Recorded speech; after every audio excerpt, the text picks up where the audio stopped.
video I'm going to show how to health check a horse, showing look for good and ill health signs, what PPE you should wear, so personal protective equipment you should wear around horses, and I'm going to evaluate the environment of my horse.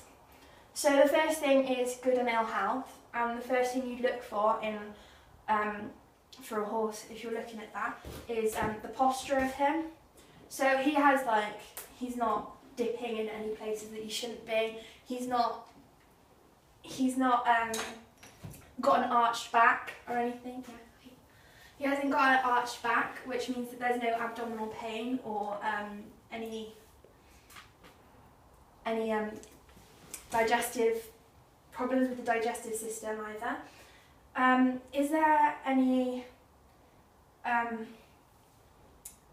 he's not shifting his weight on any of his legs, he's resting his foot, so it means that he's actually quite calm at the moment and happy and lethargic.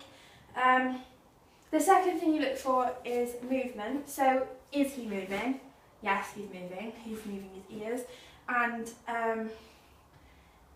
has he got a strong gait? So when you look at gait and movement is anything that moves. So when he moves his ears, that's movement. When he just moved his head, that's movement. And a gait is the way his limbs move. So when you're looking at walk and trot and canter, his gait is fine. Has he got any visual lameness? He actually hasn't at the moment. Is he incoordinated? So that's when they're in their gait and you're looking at if they're incoordinated, then it could mean a sign of lameness. And have they got an abnormal gait? When you measure horses' lameness, you look at 1/10 lame to 10/10 lame. And 1/10 lame is nothing at all, every horse would be 1/10 lame. And 10/10 lame is that they can't actually put any pressure on at least one foot. And another way you can check is he got abnormal placement of the lower limbs? So you go like this and then put his foot down, and he puts it down straight away. He doesn't place it in, he doesn't just leave it there and not realise.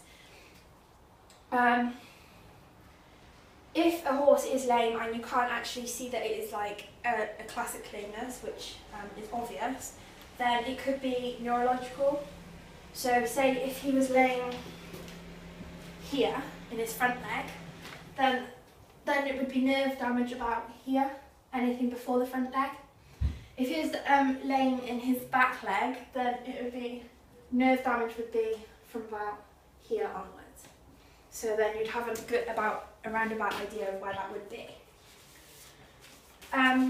You then look at, is he defecating?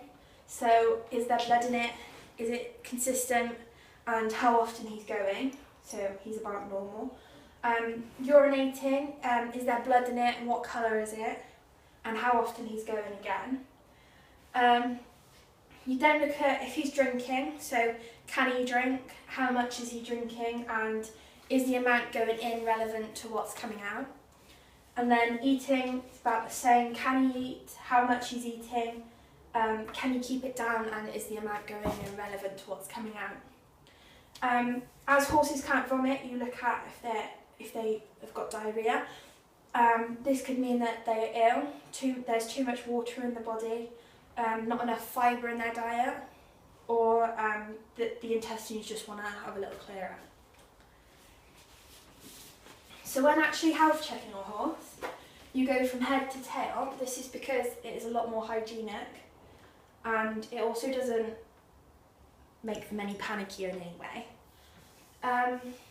So why we record health checks is because you can compare them. So say if you have got an abnormal TPR or something like that, then you can compare it to previous times you have actually completed it. So you start with the mouth. So,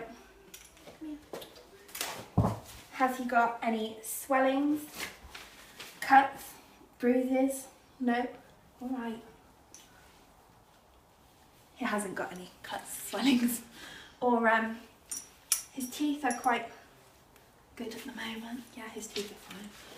can't check that. He hasn't got any sores and he eats properly, so, and happily, and chews, so that means that he hasn't actually got any ulcers or teeth problems in his mouth. So if we look at his nose, come back. There's no discharge, it's very clean. I think he's getting warmer. There's no discharge, there's no sores, and it's very clean. Eyes, come on Red. There should be 2, but he's unlucky enough to have 1. That was because he scratched it on a grass seed and it became infected, and then got a secondary infection, so it had to come out. Good boy. But he's fine with that. But anyway, his one eye is clear, there's no discharge, and all his mucous membranes are salmon pink, which means he's happy and healthy. Then we go to his ears. Come on, I'm still working. Yeah. Is there any discharge? No, his ears are clean, as I can see. And there's no swelling or hematomas in his ears or anything like that, so that's fine. Then we come to look at his skin. So, if we just look, his neck looks quite good. It's a black colour, probably because of the mud. He likes to wallow in the mud. He has no excessive grooming. He has got cuts and scars and bite marks on him, but that's because he shares a field with 4 other horses. They're going to be like that. There's a pecking order. There are some old rain-scald scars from when he was previously in, which you can just about see on his back. It's a bit patchy, but he's growing the hair back. So yeah, all over his body he is genuinely, there's no cuts, lumps or bumps. And there's also no hypersensitivity when you go to touch him. He's fine. Oh, and his coat is nice and glossy, so